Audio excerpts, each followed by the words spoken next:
Have you ever felt like the star of your family, the gifted child, whose future seemed written in the stars, only to find yourself lost now? You were once the pride of every conversation, the standard of excellence.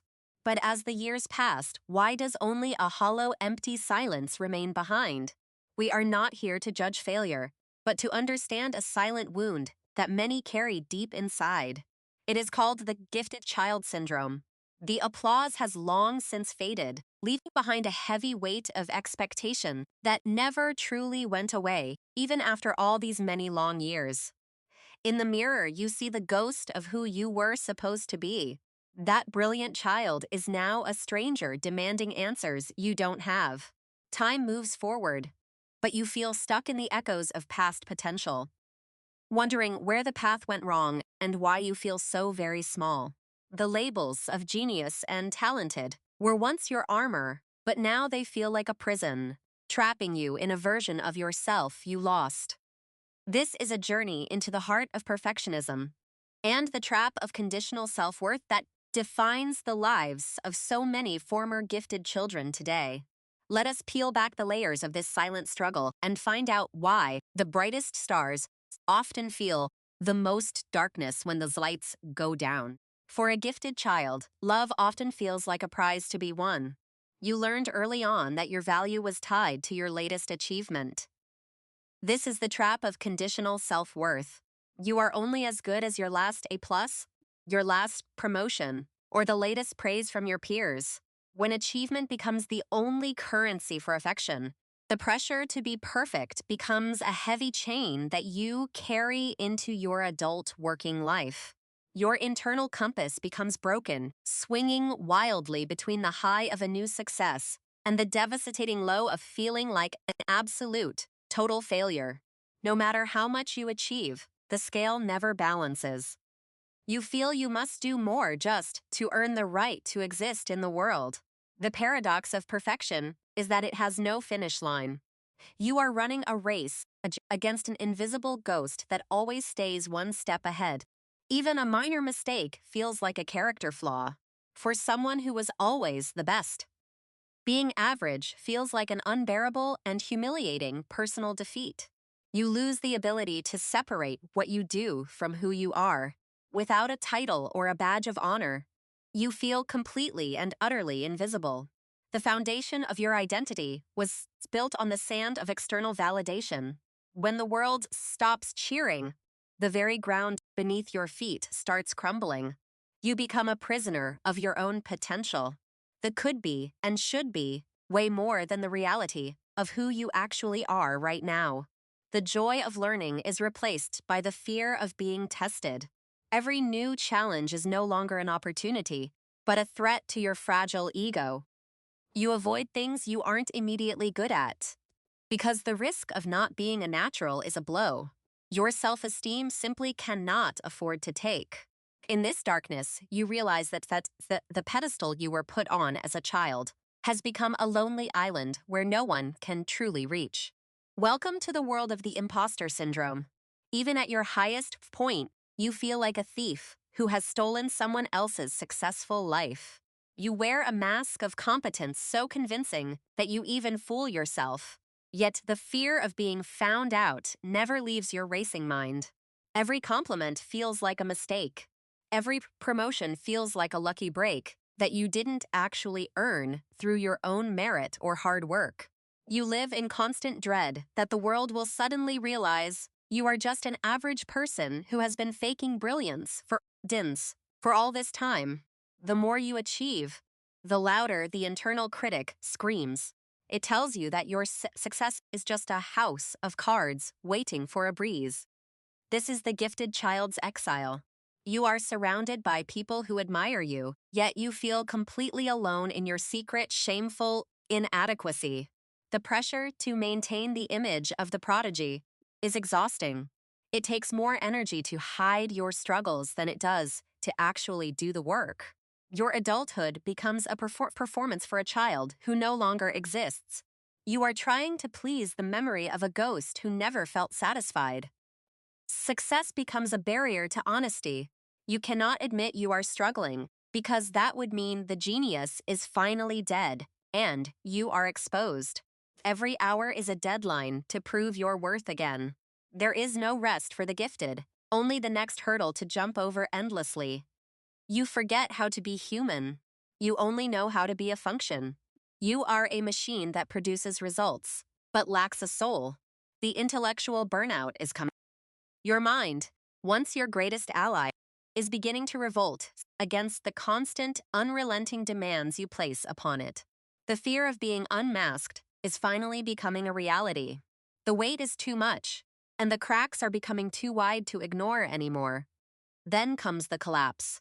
The spring that has been pushed down for 20 years finally snaps under the pressure of one too many expectations. But this is gifted child burnout. It is not just being tired. It is a profound soul weariness that makes even breathing feel like a difficult chore. When you have been running a marathon since the age of 5, your legs eventually give out. The finish line was always a cruel, moving target. Perfectionism is a sugar-coated poison.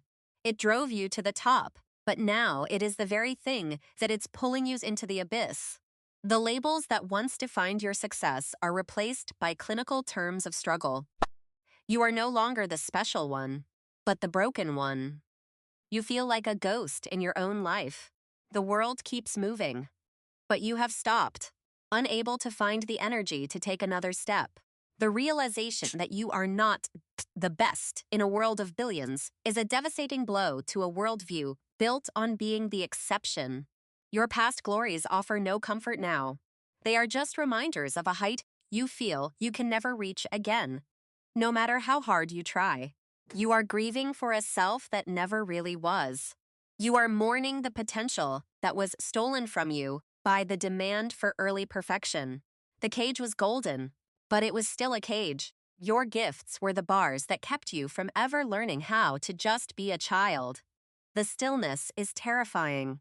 Without the constant noise of achievement, you have to face the silence of your own heart. For the very first time. This is the lowest point, the dark night of the soul, where the genius dies, so that the human being can finally begin to breathe again. It is in this total exhaustion that the first seed of healing is planted. You have finally run out of reasons to keep up the act. But what if being ordinary was not a failure, but a liberation? What if the goal was never to be the best, but to be whole? Look at these children. They don't play to achieve. They play to exist. They are not gifted or average. They are simply and wonderfully alive. Choosing to be average is a revolutionary act for a former gifted child. It is the moment you stop performing and start living for yourself.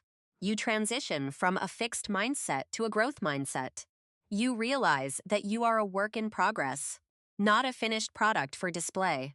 A simple conversation with yourself can be the water in your desert. You begin to listen to your needs instead of your old, harsh commands. You find joy in things you are bad at. You give yourself permission to be a beginner again, to fail, to stumble, and to laugh about it. Value is found in the small things. The taste of a meal, the warmth of the sun, the quiet peace of a morning, without any pressure. You are learning that your worth is intrinsic. It is not something that can be given by a teacher or taken away by a cold employer. Connection replaces competition. When you stop trying to be better than everyone else, you finally find the room to be with everyone else in harmony. The migration from genius to human is a long journey, but it is the only path that leads to a sustainable and truly happy life. Knowledge is once again a friend, not a weapon. You read because you are curious, not because you need to prove how much you already know. The universe is vast, and you are small. There is a great hidden relief in that realization. You don't have to carry the whole world. Rest is no longer a luxury you have to earn. It is a fundamental right. You are finally allowing your body and mind to truly recover. You are joining the ranks of the extraordinary ordinary. People who find greatness in kindness, in presence, and in the simple act of being themselves. The labels are gone. The pressure is fading. You are finally, for the first time in your entire life, becoming a person you actually like. The healing has begun. It is slow, it is quiet, but it is the most important work you will ever do in your adult life. Welcome back to the world. We didn't need a genius, we just needed you. You are enough exactly as you are right here and now. Healing the inner child starts with a promise. You tell that little boy or girl, you don't have to be perfect to be loved by me. You forgive yourself for not being the superhero everyone expected. You embrace the human being who was hiding behind the mask all along. Freedom is the ability to fail and still feel worthy. It is the peace that comes when you stop fighting a war against your own limitations. The gifted child has finally grown up. Not into a genius, but into a person who knows how to be kind to themselves every day. Carry these truths with you. Self-compassion is your new compass. Your value is unshakable. Your peace is the only prize that truly matters anymore. You don't need to stand out to be significant. Your presence in the lives of those you love is the greatest achievement you will ever have. Life is found in the cracks of our perfection. It is where the light gets in, and where the most beautiful things finally learn to grow. The child inside you is finally resting. The burden is gone. You are free to be simple, free to be flawed, and free to be happy. Perfection was always an illusion, but the peace you feel now is real. Thank you for being brave enough to let go and just be. You are more than your mind. You are more than your work. You are a miracle of existence. Be kind to yourself always and